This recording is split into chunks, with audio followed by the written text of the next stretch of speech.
Young cricket Tigers একাডেমিকে যারা একটি সুন্দর আয়োজন করেছে। প্রথমেই আমি বলবো, আমরা সচরাচর যে অনুষ্ঠানগুলোতে গিয়ে অভ্যস্ত বা যেই সংবর্ধনা অনুষ্ঠান গিয়ে আমরা সচরাচর যাই, তার থেকে এটা অনেক ভিন্ন এবং অনেক আলাদা এবং হৃদয় ছোঁয়া। কারণ যখন আমি রুমে ঢুকে আসছি, তখন এই যে আমি বলবো যে আমি ওদের আঙ্কেলই হয়ে গেছে আসলে। কারণ সবাই অনেকে আমার সন্তানের সমান হবে, অনেকে যে বাচ্চাগুলো সামনে বসে আছে। তা আমরা সচরাচর যে প্রোগ্রামে যাই, সেখানে শ্রোতার অডিয়েন্সটা একটু ভিন্ন থাকে, কিন্তু আজকের অডিয়েন্সটা সবচেয়ে আমার হৃদয় ছুঁয়ে গেছে। এই জন্য সবাইকে ধন্যবাদ জানাই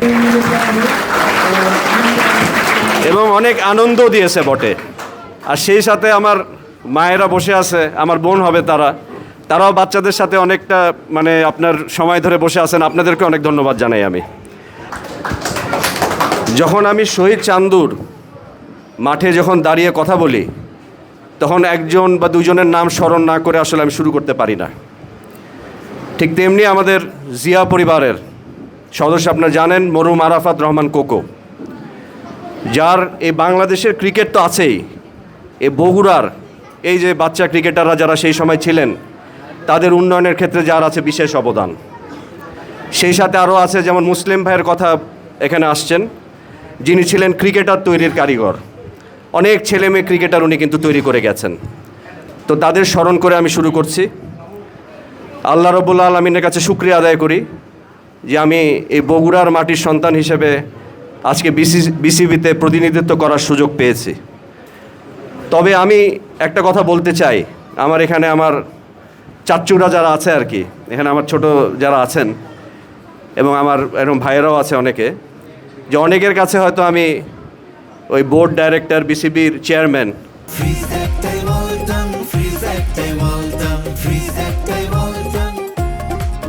বাট তোমাদের কাছে আমি এগুলো হতে চাই না। তোমাদের কাছে আমি চাচ্চু হয়েই থাকতে চাই। এখানে গার্জিয়ান যারা আছে, আমি জানি যে ক্রিকেট ট্যালেন্ট হান্ট, আমি যেটা শেরপুর ধুনটে ভাই বলেছে, আমি আয়োজন করেছিলাম। রিফাত ভাইও ছিলেন, খালেদ মাহমুদ সুজন ভাই আপনারা নাম শুনছেন, বাংলাদেশের এক্স ক্যাপ্টেন, উনি নিজে ওখানে মেন্টর হিসেবে ছিলেন।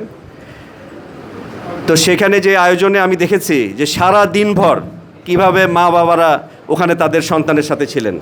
আসলে সন্তান তার পেশা, সে খেলোয়াড় হোক বা ভবিষ্যতে সে যাই হোক, এখানে মা বাবার কিন্তু একটা বিশাল অবদান থাকে। মা বাবার সহযোগিতা না থাকলে কিন্তু একটা সন্তান তার ক্যারিয়ারে ফ্লারিশ করতে পারে না।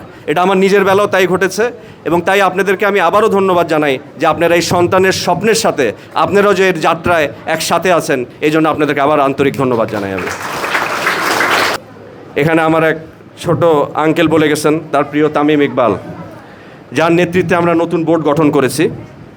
তবে তার আগে আমার ভাই সন্ধান বলেছেন যে অবশ্যই আমরা তো বগুড়াকে রিপ্রেজেন্ট করি, এটা তো আমাদের জন্য অনেক গৌরবের, সম্মানের। তবে যে আমাদের মাননীয় প্রধানমন্ত্রী, সেও কিন্তু বগুড়ার সন্তান। এর আগে আমি আরাফাত রহমান কোকোর কথা বলেছি যে ক্রিকেটের জন্য উনি কী করে গেছেন। তো ওনার যে অসম্পূর্ণ যে স্বপ্নগুলো বাস্তবায়ন করাই হবে আমার লক্ষ্য। সেই সাথে আমাদের মাননীয় প্রধানমন্ত্রী, আমরা তো আছি বগুড়ার, কিন্তু উনি নিজেই কিন্তু বগুড়ার ক্রীড়াঙ্গন নিয়ে ভাবেন, সেই সাথে সারা দেশের ক্রীড়াঙ্গন নিয়ে ভাবেন। এবং আপনারা জানেন এর মধ্যে যে নতুন করে স্পোর্টস উনি ঘোষণা করেছেন এবং আমাদের এই আয়োজনও হয়েছে।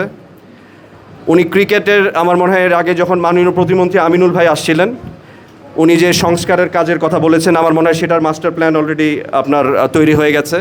স্পোর্টস ভিলেজ করার কথা বলেছেন বগুড়ায়। তাই যেখানে আমাদের মাননীয় প্রধানমন্ত্রীর বগুড়ায়, সেখানে বগুড়ার স্পোর্টসের উন্নয়ন নিয়ে মনে হয় আমাদের চিন্তা করতে হবে না, ইনশাল্লাহ।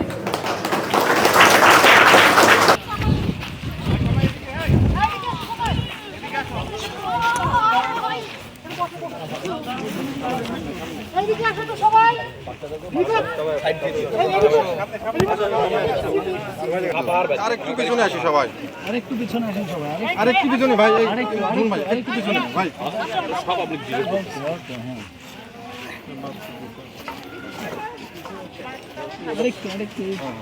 আমাদের বিসিবি সভাপতি জনাব আসিফ সিরাজ রব্বানী যে আমাদের এইখানে আসছে, আমাদের খুবই ভালো লাগছে।